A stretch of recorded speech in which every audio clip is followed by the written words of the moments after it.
और उस दिनों में जिस हॉस्पिटल में जिस डॉक्टर को बताया था उसने बोल दिया कि अभी मेरी हॉस्पिटल में ऑपरेशन नहीं होगा, वो ऑक्सीजन कम है तो दूसरी हॉस्पिटल में ले जाना पड़ेगा। फिर हम दूसरी वो बड़ौदा में स्टर्लिंग में ले गए, लेकिन उसका ऑक्सीजन तो ऐसा कम ही था 71। तो अभी 10 डॉक्टर की टीम हुई और उसका ऑपरेशन हुआ। ऑपरेशन अच्छा हुआ, लेकिन वो ऑक्सीजन की वजह से सबको टेंशन था। लेकिन बेबी ने क्या किया था भाई, वो जब आईसीयू में लाए उसको पापा को, तब पत्री जी का ये म्यूजिक लगा दिया और दोनों ऐसे मेडिटेशन में हो गए।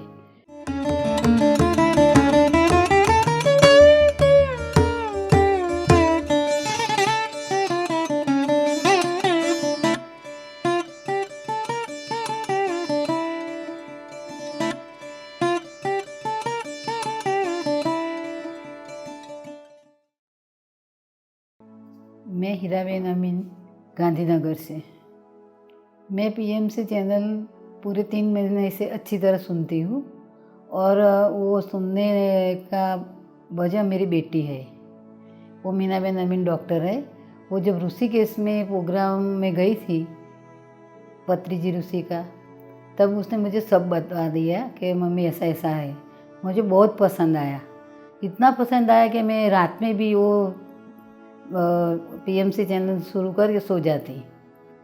ये इस दिनों में मैंने ऐसा मन से तो नीचे कर दिया। मेरी बेटी ने बोला था कि अभी दिसंबर में प्रोग्राम होने वाला है, तो मैंने बोला मैं जाऊंगी। फिर क्या हुआ, इस दिनों में इसका पापा का ऑपरेशन हुआ। अचानक ही ऐसा हेल्थ ख़राब हो गई और ऑपरेशन का बात हुई। वही दिन मेरी बेटी ऋषिकेश जाने वाली थी। तो मेरी बेटी ने सोचा कि मैं ऋषिकेश जाऊँ कि या पापा का संभालूँ। तो उसने दीप्ति मैडम को बात की, तो दीप्ति मैडम ने बताया कि आप जो जाओगे ऋषिकेश तो कुछ पाकर आओगे, और पाकर आओगे तो आपका पापा को मदद होगी। तो मेरी बेटी ने तुरंत निर्णय ले लिया कि मैं ऋषिकेश जाऊंगी, और हम उसके घर गए थे। वो डॉक्टर है, वहाँ ऑपरेशन होने वाला था, लेकिन हम भी हमारे घर चले गए। फिर वो आई, दूसरे दिन हम आ गए। पापा की तबीयत बहुत सीरियस थी, ऑक्सीजन कम होता उसका 71। तो हम सब ऐसे ये थे, लेकिन वो इतना पक्का था उसको, पत्री जी का, कि मेरे पापा को कुछ नहीं होगा और ऑपरेशन अच्छी तरह होगा। और उस दिनों में जिस हॉस्पिटल में जिस डॉक्टर को बताया था उसने बोल दिया कि अभी मेरी हॉस्पिटल में ऑपरेशन नहीं होगा, वो ऑक्सीजन कम है तो दूसरी हॉस्पिटल में ले जाना पड़ेगा। फिर हम दूसरी वो बड़ौदा में स्टर्लिंग में ले गए, लेकिन उसका ऑक्सीजन तो ऐसा कम ही था 71। तो अभी 10 डॉक्टर की टीम हुई और उसका ऑपरेशन हुआ। ऑपरेशन अच्छा हुआ, लेकिन वो ऑक्सीजन की वजह से सबको टेंशन था। लेकिन बेबी ने क्या किया था भाई, वो जब आईसीयू में लाए उसको पापा को, तब पत्री जी का ये म्यूजिक लगा दिया और दोनों ऐसे मेडिटेशन में हो गए। तो इतने मेडिसिन में गए तो 71 से पूरा 92 हो गया ऑक्सीजन, और उसकी हेल्थ अच्छी हुई। उसने खाना खाया, सबसे बात किया। फिर दूसरे दिन रजा दीदी हॉस्पिटल में से और घर लाए तो 2 ही दिन में उसका सब निकल गया। वो टोटी वोटी जो लगा दिया था वो निकल गया, और फिर खाने पीने और फिरने लगे। तो बेबी ने बताया कि मम्मी हम जाएंगे, अभी तो थोड़ा 20 दिन की बात है। तो मेरा मन थोड़ा ये हुआ था कि इतना ऑक्सीजन कम है और हम उस ठंडी में कैसे जाएंगे इतने दूर, हम गुजरात से आते हैं। तो मेरे अंदर था कि मुझे जाने का है, लेकिन मैं बोल नहीं सकती थी उसकी तबीयत देख के। लेकिन वो पता नहीं गुरुजी का क्या हुआ, वो मुझे पता नहीं, लेकिन उसने बोल दिया हम जाएंगे। तो हम दोनों अहमदाबाद से दोनों प्लेन में आए अकेले हैदराबाद। तो क्या हुआ, वो प्लेन में आने का था तो हम पहली बार आते थे, तो कुछ पता नहीं था क्या करने का, कैसे जाने का। तो एक बेंगलोर वाला बेटा मिल गया, सब प्रोसीजर हमारी उसने कर दी। हैदराबाद से जो प्लेन उड़ने वाला था वहाँ तक वो ले आया हमको और बिठा दिया। फिर हैदराबाद आए तो पूरा तकलीफ़ हो गई। भाषा ही हमारी अलग थी, गुजराती, वो लोग की तेलुगु थी, तो वो लोग समझते नहीं थे। तो मुझे पता ही था पक्का कि वो मेरे गुरुजी है, तो अच्छी तरह ही ले जाएंगे। इतने में मेरी बेटी का एक बेटा है, उसका फ्रेंड है भोपाल में ड्राइवर, तो उसको बात की तो उसने उसका फ्रेंड यहाँ है हैदराबाद में ड्राइवर, उसको बोला गोपाल को कि गोपाल भाई कुछ भी हो, वो मम्मी पापा आया है तो आप उसको कटार पिरामिड में ले जाओ। उसने इतना अच्छी तरह बेटा मेरा हो ना, ऐसा उसने हमारा सब सामान रख दिया और वो कटार पिरामिड में सब वो हमारा जो रहने का था ना वहाँ रख दिया सामान, और इतना हंसी खुशी हम रात को 11 बजे ले गया था वो, तो भी कुछ उसको कंटाला नहीं था। और इतना हमको भी अच्छा लगा कि चलो हम कोई भाषा नहीं समझते लेकिन हम एक है, ऐसा लगा मुझे। और मुझे इतना विश्वास हो गया गुरुजी पे कि मैं बार बार उसको नमन करती थी मन से ही। फिर मुझे ऐसा हुआ कि इतनी ठंडी है और उसका ऑक्सीजन कम है तो क्या होगा ऐसा मन में थोड़ा होता था। तो सुबह होती तो तब मैं उसके ट्रेन में चली जाती, देखती का तो अच्छी तरह 3 बजे ठंडे पानी में नहाकर ध्यान करने बैठ जाते थे। घर पे तो इतना गर्म पानी मैं देती, सब मैं करती उसका, और वहाँ पूरे अकेले ही अच्छी तरह वो नहा लेते, ध्यान करते, नाश्ता करने चले जाते और मुझे देखने आते और मुझे बोलते चलो नाश्ता करने को।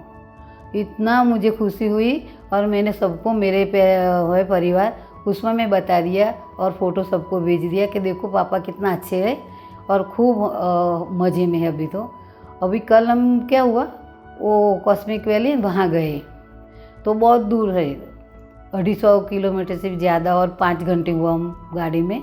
फिर गए तो मुझे थोड़ा टेंशन हुआ कि उसको तो 20 दिन हुए ऑपरेशन का, इतना ज़्यादा बैठे तो क्या करेंगे, लेकिन मैं बोलती नहीं थी। वो तो इतना अच्छी तरह मस्ती में थे, चलने लगे सब। हम पिरामिड में जा गए, ध्यान किया और फिर हंसी खुशी आकर खाना खा के सो गए। फिर भी वो 3 बजे उठकर वहाँ भी स्नान करके पिरामिड में जाकर ध्यान किया और पूरा दिन पिरामिड में 10 पिरामिड है, वह पूरा दिन 10 ही पिरामिड में हमने ध्यान किया और अच्छी तरह कल शाम को हम घर वापस आए। इसीलिए मैं पीएमसी चैनल को भी धन्यवाद देती हूँ कि मुझे इतना बोलने का मौका दिया, और मेरे गुरुजी तो बार बार मैं कोटि कोटि वंदन करती हूँ, और मेरी बेटी को भी मैं धन्यवाद देती हूँ कि उसने इतना अच्छा मुझे दिखाया। और ये क्या होता है भैया, वो जहाँ भी जाते हैं तो सब हमारा काम कर लेते हैं, हमारे पास आ जाते हैं, हाँ बोलो आंटी जी बा क्या करने का है, हमारा सामान ले लेते। अभी भी हम गए थे ना तो भी एक बेटा मिला, लाओ बा मैं आपका फ़ोटो खींचूँ, लाओ बा मैं आपका वीडियो लूँ। मुझे इतना अच्छा लगता था कि मेरा यहाँ कोई पहचान वाला भी नहीं, तो मेरा बेटा सब बन जाते हैं। तो मुझे लगता है कि गुरुजी इतना प्यार देते सबको कि हम सब एक हो जाते हैं। लोगों को तो इसीलिए आना चाहिए कि सबको प्रेम बांटने का है और एक बनने का है। अभी वो समय ऐसा चलता है कि हम मिलजुल के रहे तो अच्छा रहेगा। और दूसरा मैं मेरा शेयर करती हूँ कि मेरी बहू है ना, वो मेरे साथ बहुत कम बात करती थी, लेकिन जब से मैंने वो सुनना शुरू किया है तो मेरा पूरा ध्यान रखती है, मेरी इतनी सेवा करती है ना कि मैं भी ऐसे सोचने लगती हूँ कि इतनी वो दूर रहती है तो भी मेरे पास आ गई। मेरा थोड़ा तबीयत मेरा बिगड़ा था तो उसने पूरा संभाल लिया, तो भी मुझे इतना एहसास हुआ। और मैं जब जहाँ जाते सब लोग बुलाते, अच्छी तरह बात करते, तो इतना अच्छा लगता है कि वो सब बदल कैसे गया। अब मेडिटेशन में जो छोटे बच्चे जो पढ़ते रहे वो जो आएगा तो उसकी एकाग्रता बढ़ेगी और वो जो चाहेगा वो करेंगे और अच्छा ही होगा। मेडिटेशन ही ऐसा है कि सही रास्ते पे ले जाता है, सत्य पे ले जाता है और सत्य ही दिखाता है उसको, और वो उसके हाथ से जो ही काम होता है अच्छा ही होता है। इसीलिए वो जो पढ़ते हैं, छोटे बच्चे हैं 5 साल के 2 साल के, तो भी उसको मेडिटेशन करना ही चाहिए। मैं ऐसा बोलती हूँ, समझती हूँ मैं, क्योंकि मेरे घर में भी ऐसा चलता है। मेरे दोनों बेटे के बेटे बहुत छोटे हैं तो भी मेरा देख के वो दोनों बैठ जाते हैं मेडिटेशन में। और ये वो बड़े वाला है ना, वो तो 8 कक्षा में है तो भी इतना समझदार और इतनी बुद्धि है उसमें, वो मुझे समझाता है सब। इसीलिए सब जो पढ़ते हैं और नहीं पढ़ते तो भी क्या, बूढ़े हो या जवान हो, सभी को ही वो चाहिए वो मेडिटेशन, क्योंकि हम इसीलिए बने हैं।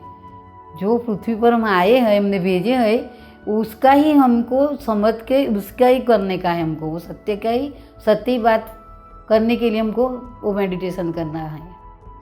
अब मैं यहाँ आई हूँ तो अभी तो वो दीप्ति मैडम मुझे मिली कल, तो मैंने उसको ऐसा बताया कि हमारी तो उम्र हो गई है, मैं इतना दूर कैसे गुजरात से आ सकते, तो उसने इतना डांटा मुझे, क्यों ऐसा बोलते, तुम दो आप दोनों तो मेरे बाबू है छोटे, आप एंजॉय करो, आप एंजॉय करने आए हो, आपकी उम्र कुछ नहीं है, और इतना ऐसा मिलता है तो इतना अच्छा वो हमारे में वो जोश आ जाता है ना कि देखो वो लोग कैसे हमको बुढ़े नहीं समझते हैं, वो यंग समझते हैं, बोलते हैं अच्छी तरह मेडिटेशन करो, एंजॉय करो, यहाँ एंजॉय करने आए हो।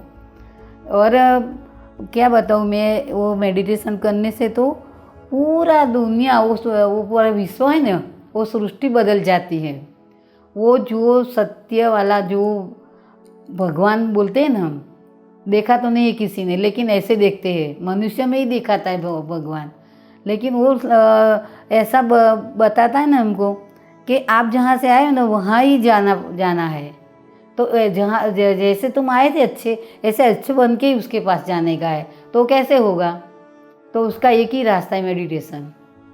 मैंने बोला आप मेडिटेशन में आओ, अपना जीवन और संसार और परिवार सुंदर बनाओ। मेडिटेशन में आने से अपना परिवार भी अच्छा बनता है, आसपास का माहौल भी अच्छा बनता है, सब अच्छा ही लगता है हमको, और सबको हम अच्छे लगते हैं, और अपना संसार सुंदर बनाओ, अपना जीवन सुंदर बनाओ, वो मेडिटेशन से ही बनता है। इसलिए मैं आपको सबको नमस्कार करती हूँ, और मेडिटेशन ही अच्छा है, वही अपनाओ।